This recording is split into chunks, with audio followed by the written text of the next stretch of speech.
after a month and a half on the road, I was ready to get home. This video picks up my journey in New Mexico and crossing West Texas. I was leaving the scenic grandeur of the West and moving into the rather desolate, not to say there's nothing interesting there, but the open spaces of the Permian Basin. I was really ready to get home to the forest of the Southeast. Okay, so we made it in plenty of time. Yeah, ready to get home. But this is a nice vineyard, Rio Grande Valley Vineyard. And it's Mesilla, New Mexico, just outside of Las Cruces. It looks like a really neat little old town to explore, which maybe I'll be able to do in the morning. We'll see. This was a Harvest Host, and it was popular, it was cool, there was live music, there was a food truck I enjoyed. I actually met a woman who was not a Harvest Host guest. She was a real nomad walking across the country, and I gave her a ride to a hotel nearby. So that was an interesting little evening I spent. It really was a beautiful spot. There were quite a few campers there. I was not in a hurry the next morning, so I got to just look at the sunrise, watch the farmers start their day.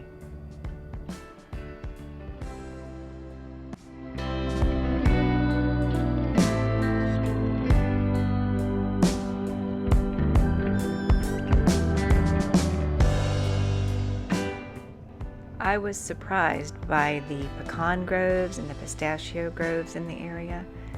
I drove into the historic town. It was early Sunday morning. Church was going on. Nothing was open when I first got there, but interestingly, a woman did open her shop early for me and two other ladies to do a little shopping before I left.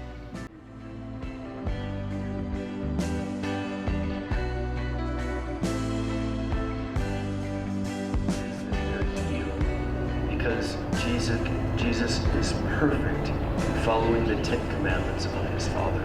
Jesus and his Father are one. So I don't have much time here, and the dogs are waiting, but I just wanted to walk around this old town of Mesilla.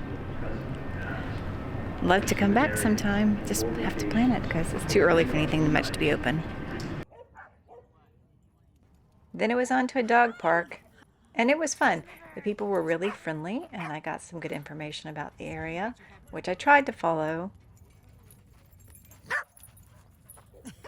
Okay, so we are leaving Las Cruces for the last time on this trip, and I got some tips at the dog park about good trails to take the dogs on. So I'm gonna look into Baylor Canyon Road.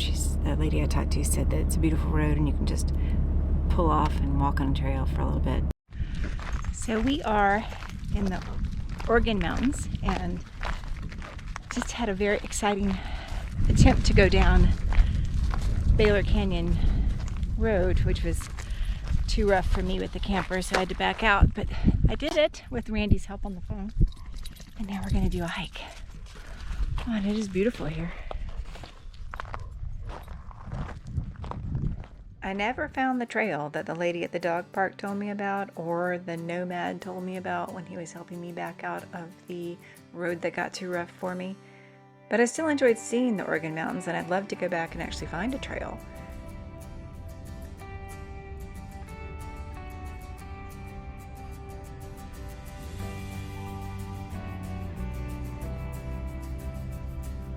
The dogs and I went on to White Sands National Park,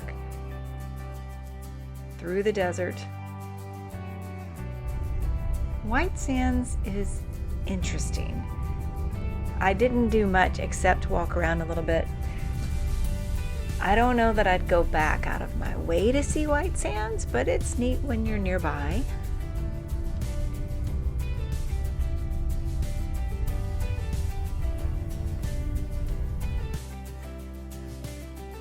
So honestly, all of southern New Mexico has kind of a strange,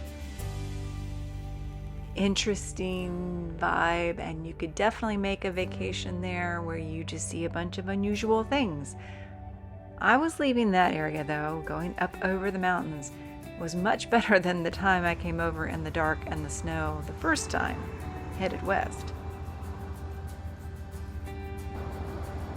I'm on Highway 82 between Alamogordo and Cloudcroft.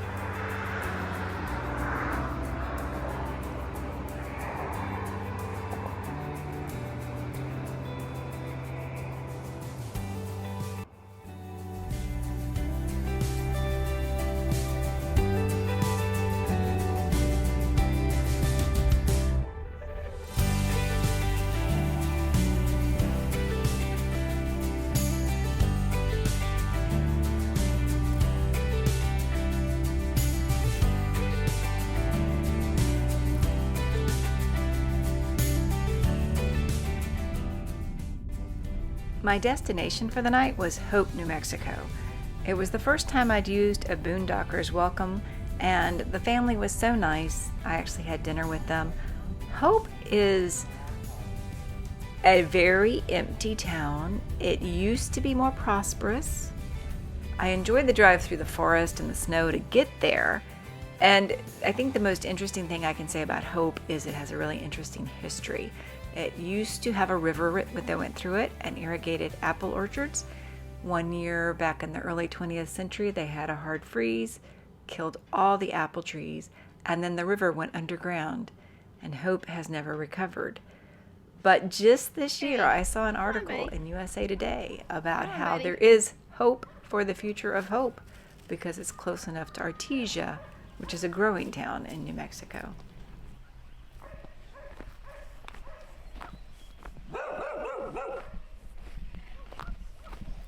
Hank, come here. Okay, here I am in Hope, New Mexico.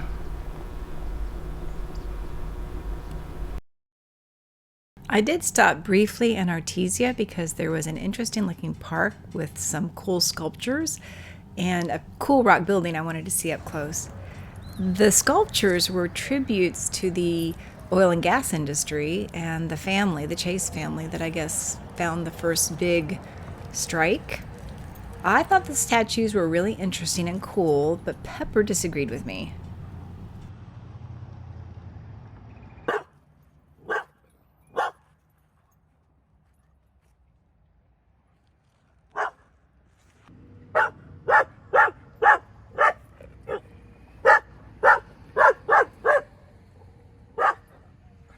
Pepper.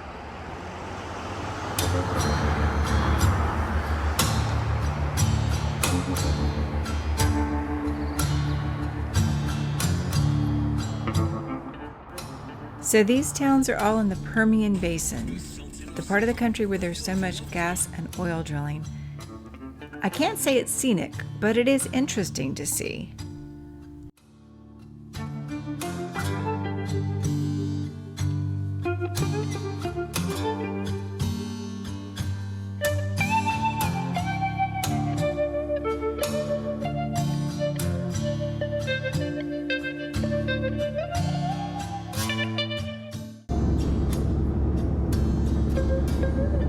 Well, I'm back in Texas.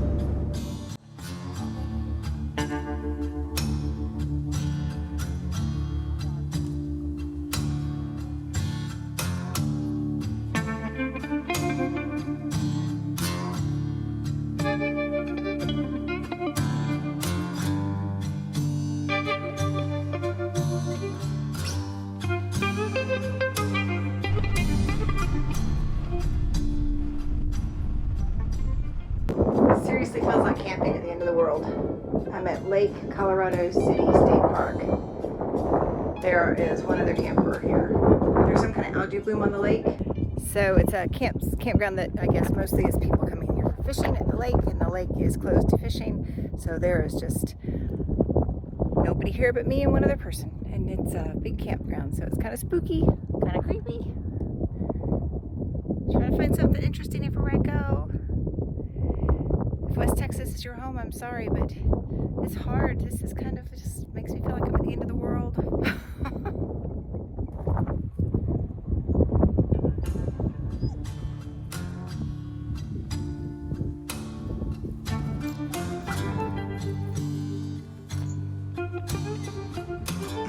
sky in the morning is true, then I guess I better go check the weather. Because that is a red sky this morning.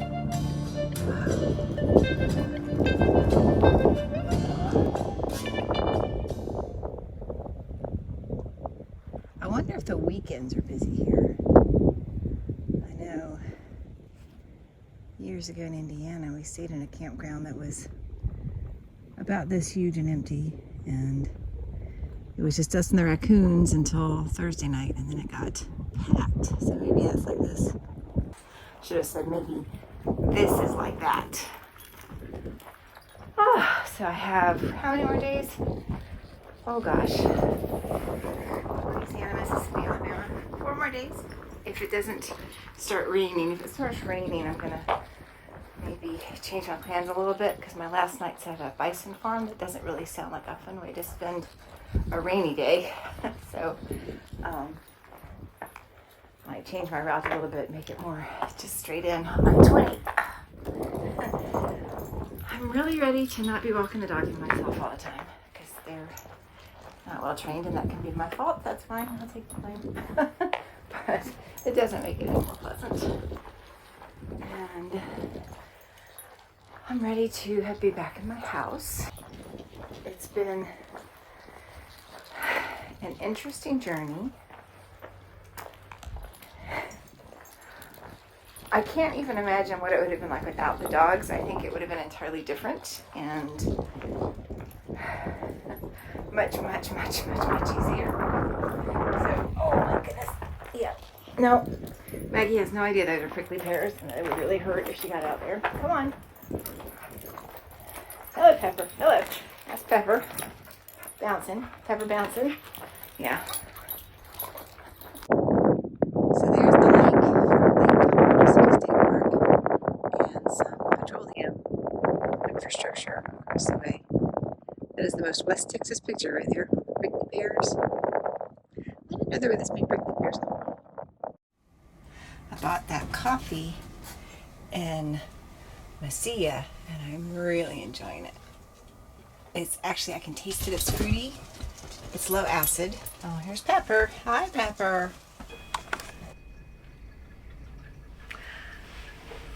Well, I'm leaving Colorado City, Texas this morning and headed to Santo, Texas. So I'll still be west of Dallas tonight. I have kind of a short drive tonight. I'm not really sure why I planned it that way, but I'm glad we've been able to walk around this empty state park this morning.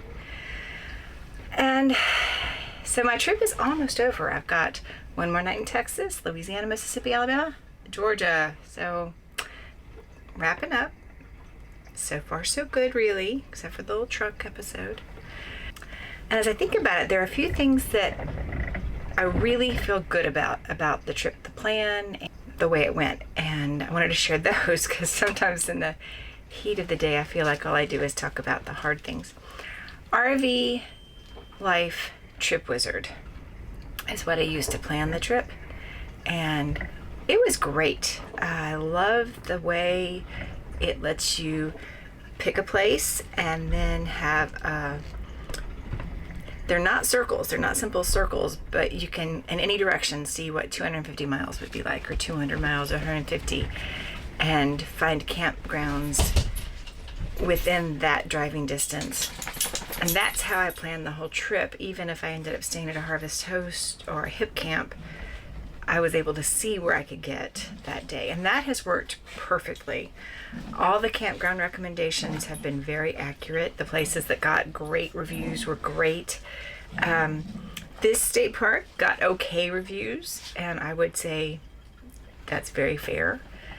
So I highly recommend the Trip Wizard from RV Life. It's a subscription. I'll have to check and see how much it was. Put that on the bottom of the screen. And Drive Weather has been great. It lets you put in your destination, any stops along the way, what time you're leaving, and will tell you the weather along your route. It'll let you compare routes too if there are alternative routes, and that's been great and very helpful. Also, my Ninja air fryer, which I got for Christmas, has been wonderful. And I brought it. I brought a lot of stuff I did not need to bring. I am so I'm such a bad packer. But this has been great. It's kind of big and awkward, but I set it up on a table outside and I can just stick anything in there. Like last night I had broccoli and radishes and carrots roasted together and it was delicious. And the camper didn't smell like broccoli and radishes roasted together. So I cooked one night in here. I cooked fish and it smelled like fish for like 3 days. So I really love that I can just take that little appliance outside. I brought my Instapot too, and I have used it, but to me it's less fun than my little Ninja oven. I wish I had spent more time picking trails because, and the first like 5 or 6 days I had all carefully planned out and I knew where some good trails were, I knew where some good dog parks were, and that was really helpful. And toward the end of the trip, when I've been kind of just trying to find something on the fly, I've been a little less successful, and I feel like that's because I just didn't take the time ahead of time to find the trails. I know there are some big name trail apps, and I have one of them, probably the biggest one, and I have mixed feelings about it, so I'm not gonna talk about it too much. But if you're at home and you have your computer or you're got a good internet connection wherever you are, you can find good trails anywhere you're going, just about. What else? I did not need to bring my bicycles, our bicycles. I got in one bike ride in 40 days. Oh, no, two bike rides in 40 days. So that's a lot of hauling bikes around. So if I do this again, I still love my bike. And I think what I would do is just be more deliberate and more intentional about finding places to ride and know that's the day we're going to ride. I didn't really want to ride by myself because I got nervous about being too far away from the truck, having a problem with my bike and not being able to get back or get help. It's one thing in a city where you can call an Uber, but you know, out here I think I just have to wait for a ranger to come by. I will say there are a lot of rangers in this park today. Last night I got a little creeped out, probably because I was listening to true crime podcasts, and the campground host was here, but it was just so empty. And I know there are women that just camp all over the place in very remote areas and love their lives. But I got very nervous last night and I couldn't walk outside the little circle of light that my camper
So that morning walking around, I'd been trying to figure out times that the state park might have been busier, but from the looks of the bait and camp store, it had not been busy in quite some time.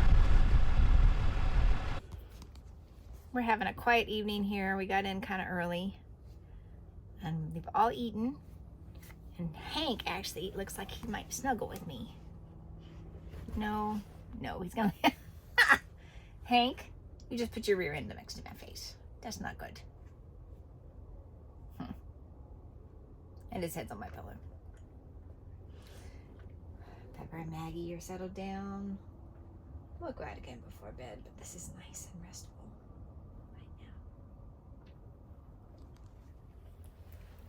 Tomorrow is a drive to Shreveport.